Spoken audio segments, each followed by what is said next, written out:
Let me tell you something that might sting a little. Just because he's acting like you don't matter doesn't mean you don't. People pretend. They fake being fine. They ghost. They avoid. They stay silent. Not because they've moved on, but because they don't know how to deal with what they feel. And guess what? If you're still in his head, he's not as done as he pretends to be. He's not ignoring you because you didn't mean anything to him. He's silent because staying quiet is easier than facing what he feels. That silence, that cold shoulder, that ghosting, it's not closure, it's avoidance. People don't always shut down because they've moved on. A lot of times they shut down because they're overwhelmed by emotions they can't process. And instead of doing the hard thing, like owning their part, having an honest conversation, or admitting they still care, they disappear. They pull back. They pretend. This is one of the most painful truths about emotional disconnection. Silence doesn't mean indifference. It's a defense. It's protection. It's someone choosing comfort over truth. It's a way to avoid being vulnerable. Think about it. How many times have you been tempted to say something, to reach out, to tell someone how you really feel, but you stopped yourself because it felt too risky? Now imagine someone who has never learned how to process emotions, who feels shame about their own vulnerability, who equates emotional honesty with weakness. That's the person who chooses silence, not because they don't feel, but because they feel too much and don't know what to do with it. And then here's where it messes with your head, because you're sitting there replaying everything, wondering why it suddenly went cold. You start asking yourself if you imagine the whole connection. You question your worth. You wonder if you said too much, did too much, cared too much. But what if I told you the silence isn't about you at all? What if I told you it's about him and his inability to deal with real emotion? Any two moments, this is the part people don't talk about. The person who seems fine, who seems distant, who looks like they've moved on, might actually be the one losing sleep at night. Because avoidance has a cost. You can suppress feelings for a while, but they don't disappear, they fester. And eventually, they show up in the most inconvenient ways. Overthinking, anxiety, sudden mood swings, unexpected anger, or guilt that won't go away. That's what's underneath the silence. That's what's underneath the fake indifference. Easy to believe that his silence means you didn't matter. That's the story your brain will tell you when it's desperate for answers. But silence doesn't equal peace. It doesn't equal closure. It doesn't equal moving on. Sometimes it's the loudest evidence that he's struggling, because when someone is truly at peace with a decision, they don't have to avoid it. They don't have to run from it. They don't have to pretend it didn't happen. But when someone's avoiding something, when they can't even say your name or talk about what went down, that's not strength, that's suppression. And here's something else. People don't forget genuine connection. They don't just erase it like a note on their phone. If you were real, if your connection had depth, then even if he's gone quiet, he remembers, he feels it. He's just choosing not to face it, maybe out of fear, maybe out of pride, maybe because he's never learned how to handle emotional conflict in a healthy way. But the silence isn't nothing. The silence is loaded. It's full of everything he's not saying, everything he doesn't know how to say, and everything he's hoping will just go away if he ignores it long enough. So when you hear nothing from him, don't assume that means nothing is happening inside him. Some of the loudest internal battles are fought in silence and pretending not to care. That's often just a mask, a very fragile one. Avoidance is often misunderstood. When someone shuts down or pulls away emotionally, the natural conclusion is to think they don't care. It looks like indifference. It feels like rejection. But what's really happening under the surface isn't as simple as detachment. It's often emotional overload. He's not avoiding you because you mean nothing. He's avoiding what he feels when he thinks about you. That's a big difference. And understanding that can shift the entire way you interpret his behavior. When a person is emotionally overwhelmed, their brain goes into a kind of shutdown mode. For some, it's fight or flight, and flight becomes the preferred option. They distance themselves. They go quiet. They distract themselves with work, other people, mindless entertainment, anything to keep from sitting still long enough to feel what's really going on inside. So when he avoids you, when he acts like you're invisible, that's not always a sign of emotional freedom. Sometimes it's a sign of emotional paralysis. He can't confront it, so he escapes it. Avoidance gives the illusion of control. It allows someone to delay dealing with truth. He might even convince himself that by not talking about you, not seeing you, not acknowledging the pain, he's moving on. But avoiding something doesn't resolve it, it buries it. And buried emotions don't die, they wait. They show up in triggers, in dreams, in random memories that pop up when you least expect them. They show up in songs, in places, in people who remind him of what he's pretending not to miss. That's the thing with avoidance. It doesn't heal, it hides. And hiding doesn't work forever. Here's something most people won't admit. Avoiding someone you once cared about takes effort. It requires discipline. It takes constant distraction and denial. If you were truly irrelevant, he wouldn't need to avoid you at all. He'd be indifferent, not intentionally distant. There's a big difference between someone who doesn't care and someone who's trying hard not to care. One is calm, the other is conflicted. And that conflict shows up in strange ways. He might get irritable when your name comes up. He might over-explain why he's so over it. He might start dating quickly just to prove a point, not to you, but to himself. These behaviors aren't coming from peace. They're coming from discomfort. That's what emotional overload does. It makes people act out of character. The person avoiding you is actually trying to avoid a part of himself. Maybe being around you made him feel vulnerable in ways he wasn't ready for. Maybe he felt seen, exposed, understood, and that scared him. Vulnerability, especially for someone who equates it with weakness or past pain, can feel like danger. So he pulls back, not just from you, but from that version of himself that showed up in your presence. The version that felt too deeply, the version that couldn't hide. That's the part he's really running from. Real emotional connection doesn't just disappear, it imprints. And unless someone has done the hard internal work to process, learn, and heal, that imprint lingers. So when he avoids the memory of you, the mention of you, or the space where you used to be in his life, he's not erasing anything. He's delaying the emotional reckoning. That's not peace. That's pressure building up under the surface. One day it cracks. One day it catches up, not because of guilt or regret necessarily, but because the truth always demands to be felt eventually. That's the cost of avoidance. It gives you temporary relief, but guarantees long-term unrest. What he shows you is not the full story. It's a performance, a curated version of reality designed to look effortless, unbothered, and in control. People do this all the time, especially when emotions are high and pride is on the line. He may be acting like he doesn't care, like you're just another chapter he closed without hesitation. But the truth is, that's not the whole picture. It's a mask he wears. And the longer he wears it, the more convincing it becomes, not just to you, but to himself.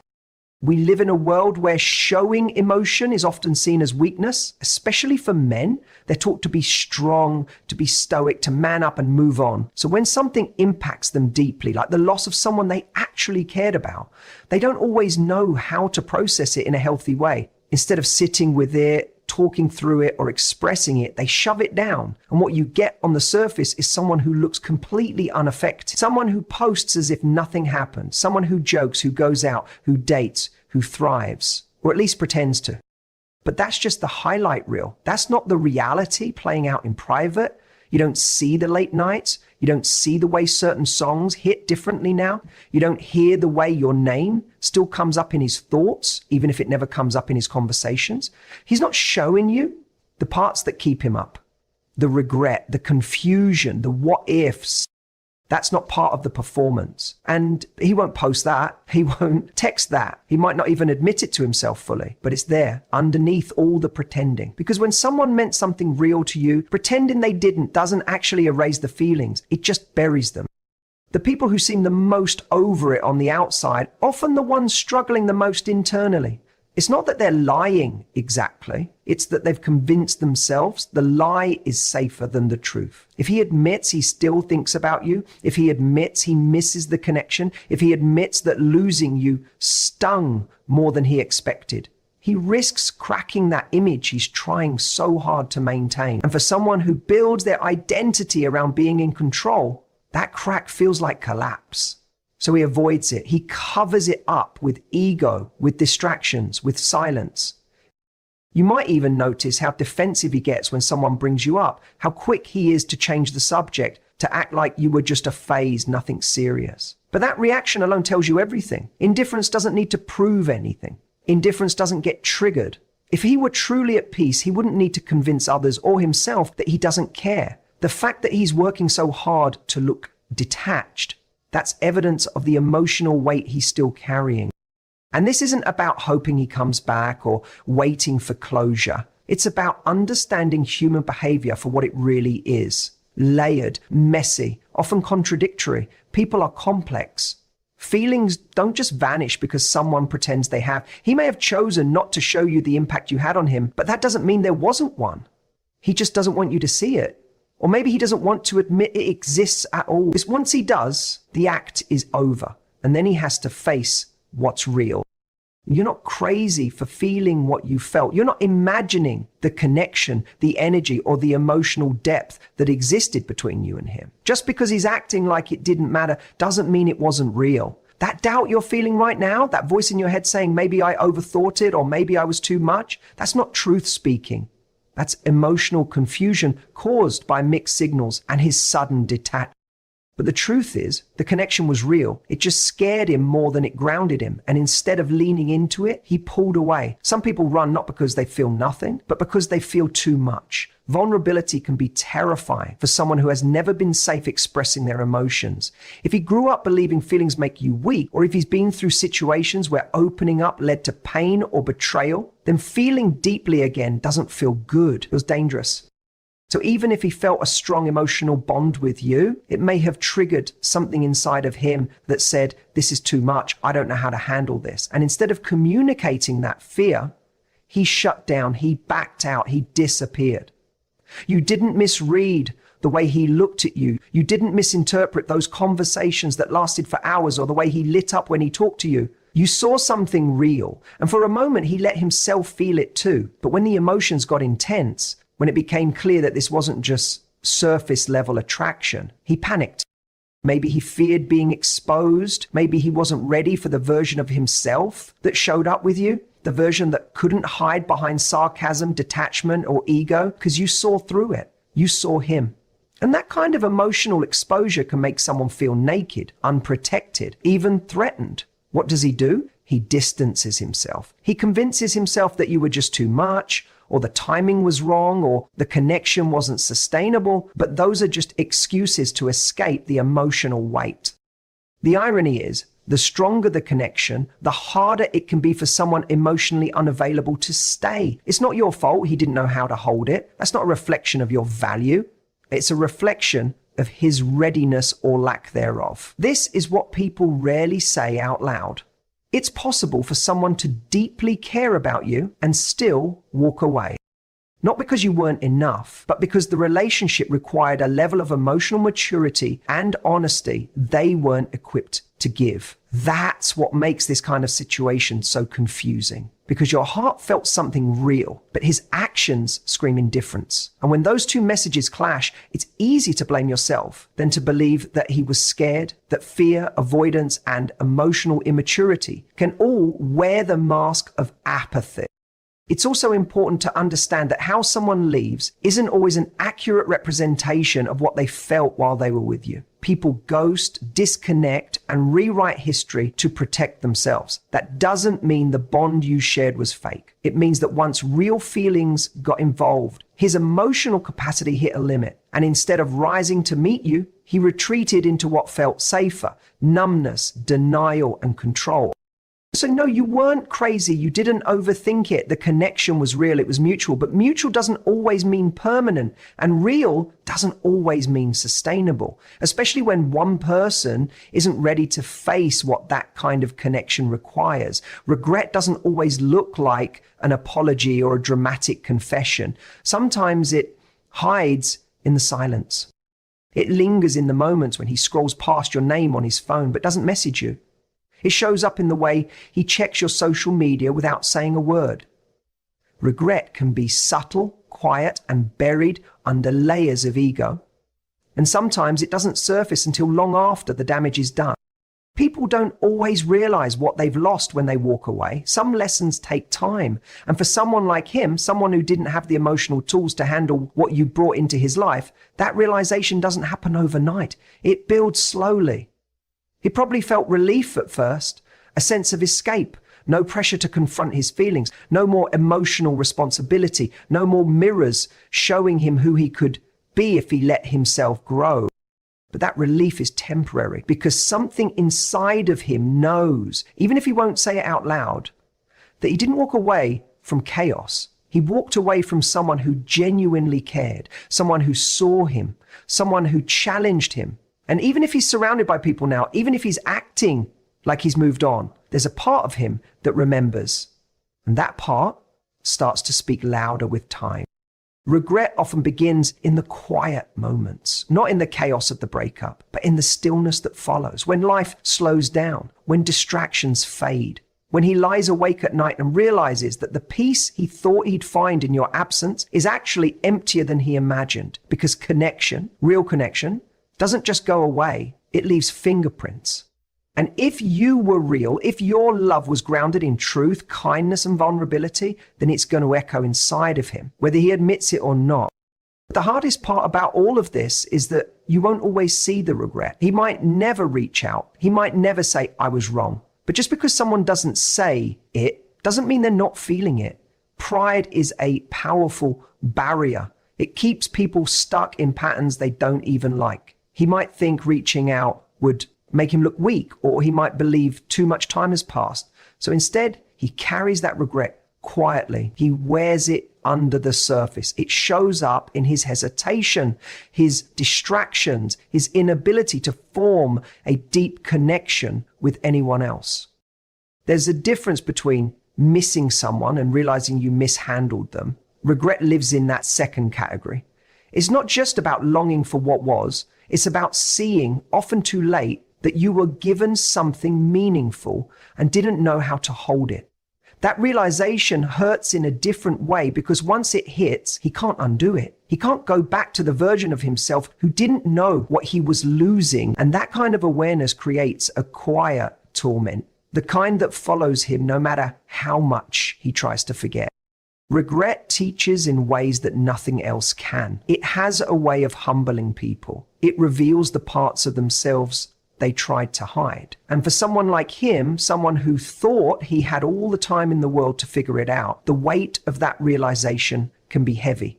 It may not change his behavior immediately. It might not bring him back into your life, but it will change something inside of him authentically. Because when someone truly sees the value of what they lost, even if they never say it, they feel it. And once they feel it, they can't unfilter it. That's the cost of real regret. The hardest part about walking away isn't leaving someone physically, but leaving them emotionally. When someone chooses to disconnect or break up, they're often not just walking away from a person. They're walking away from their own vulnerability, their own fears, and their own emotional baggage that they're unwilling or unable to confront. It's not necessarily that they don't care, they do, but they're so wrapped up in their own internal struggles, doubts, and unresolved issues that the idea of facing the real depth of connection becomes overwhelming. So they disconnect, they build walls, they retreat. For someone who isn't ready to open up, who doesn't know how to handle deep emotions, the act of walking away feels like self-preservation. It's easier to go cold, to shut things down, to avoid, rather than face what's uncomfortable. This isn't just about avoiding you. It's about avoiding the emotional responsibility that comes with truly connecting with another person. And the person who walks away, who distances themselves without truly processing or acknowledging their own feelings, isn't always doing it because they don't care. It's because they can't handle how much they care. One of the most painful truths is that sometimes people leave because they're not equipped to deal with the vulnerability of a real emotionally intense relationship. They don't know how to let someone in. They don't know how to share their true self. Maybe they've been hurt before. And maybe they've been let down, or maybe they've never had the tools to truly understand their own emotions. The result is a defense mechanism that feels like avoidance, but in reality, it's a cry for help. It's a sign that they don't know how to manage their own emotional chaos. It's easier to turn off the emotions, to shut them down and pretend they don't matter, than it is to face them. In these situations, it's not about you or what you did wrong. It's not even about whether the connection was strong enough to keep them around. It's about the internal battles they're fighting that you, as much as you may try, can't solve. People often project their internal struggles onto relationships. So when someone feels emotionally inadequate, they project that fear of inadequacy onto the relationship. They don't know how to show up as their authentic self, so they shut down, they disappear, and they hide behind this facade of indifference, believing it's the safer route. And this is where it gets even more confusing, because when someone disconnects in this way, you're left with all the unanswered questions. You're left wondering what went wrong, what you did or didn't do, and if you missed any signs. But the truth is, the person who walked away is just as confused as you are. They might not even fully understand why they did it. The fear of being vulnerable, the fear of facing what they feel, it's all wrapped up in emotions they've never learned to manage. And instead of facing that fear, they chose the only option that seems safer, leaving. But what they don't realize is that by walking away from you, they're not just walking away from the relationship, they're walking away from the opportunity to grow emotionally, to learn to be vulnerable, and to become a better version of themselves. The person who leaves doesn't always know that they're running from the most powerful thing that could actually help them heal, emotional honesty. And because they haven't learned to face that truth, they carry the weight of unresolved emotions wherever they go. Walking away doesn't give them closure. Even though it may seem like it does, it just leaves a void, a space where they can no longer deny that they didn't have the courage to face their own feelings. And that's where the emotional turmoil begins. Because eventually, when all the distractions and walls come down, they're left with the truth of their own emotional avoidance. And it's not a comfortable place to be. As we reflect on the intricacies of emotional connection, regret, and avoidance, it's important to remember that what we see on the surface often doesn't reflect the full truth. The pain of silence, the withdrawal of someone who seems indifferent, is not always a reflection of apathy or a lack of care. More often, it is a manifestation of fear, confusion, and emotional turmoil. We must not mistake the absence of words or actions for the absence of feeling. What we experience as distance may in fact be someone's attempt to protect themselves from vulnerability they are not yet ready to face. It's crucial that we approach these situations with understanding and compassion, not just for others, but for ourselves. We all have our battles, our unresolved emotions, and our personal fears. And in relationships, these fears can sometimes drive us to act in ways that are not in alignment with our true desires or the love we genuinely feel.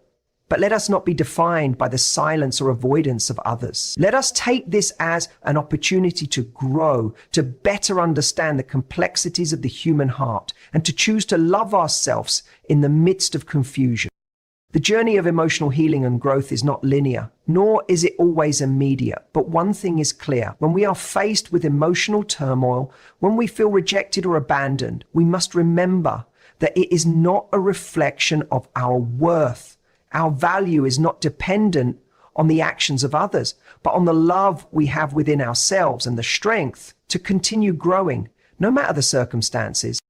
Let us learn from these experiences, but let us also forgive both ourselves and others and move forward with grace. For in the end, every connection we make teaches us something valuable about love, about vulnerability, and about the resilience of the human spirit. And with that, we continue to walk boldly in our own journeys, knowing that every experience, no matter how painful, contributes to our growth and purpose